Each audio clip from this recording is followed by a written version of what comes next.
Have a blessed Lent. Today I would like to dwell in something that is very, very important in this Lent. That we be granted and seek to unite our soul, that is our heart, with our mind. In the West, for over 1,000 years, we have developed this idea that faith is some knowledge, something that dwells in your mind, and that is not faith according to God. That is why in the Gospel the Lord says, when you want to pray, go into your inner room. That is your conscience. The conscience is not your mind, it's your heart, in the Semitic way. But since we are divided, diabolo, that's the devil, means the one that separates.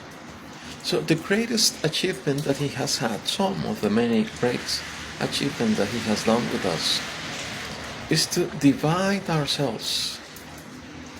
If we think, if we believe in our minds that we know God, we might be even preventing him from talking to us.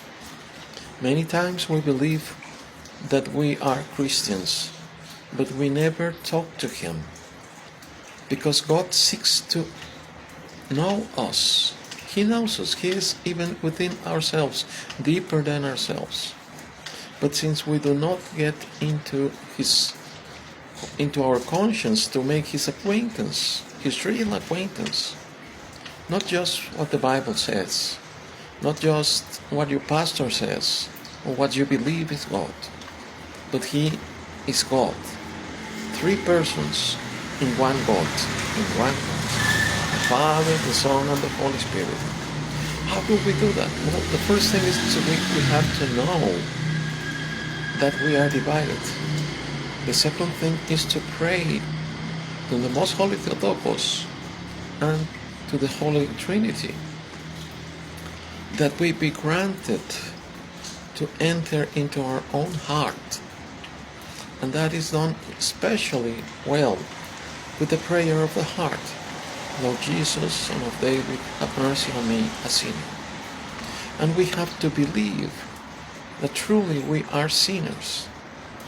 Then, by his mercy, we will be granted to start uniting our souls with our minds, where we get our souls to get to know God. We cannot know God with our minds. We can think that we know him. But when we know him with our souls, then he transforms us, which is basically when he fills us with his grace, with the grace of the Holy Spirit. And there is also a process. We have to be purified. That usually happens with tears, lots of tears, when we get to know and recognize our own sins. And afterwards, we have to be illumined by his grace again. And that's when we start seeing him all over the world.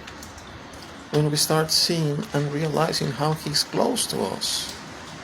And finally, we have to be deified. That means the so-called theosis, to be made like God, so that we might behave, that we may live like him, the way that he wants us. And then we will be able to share our faith. That is also faith in the way faithfulness. Faith is not just a thought. It's to be faithful to the Christ until we die. Until we die in this world, so that we can receive the eternal life in heaven. As we proceed during this Lent, I pray that you all are granted this great grace, that we might celebrate the resurrection of the Christ in Pascha. For blessed is our God, always, now, and ever, and unto ages of ages. Amen.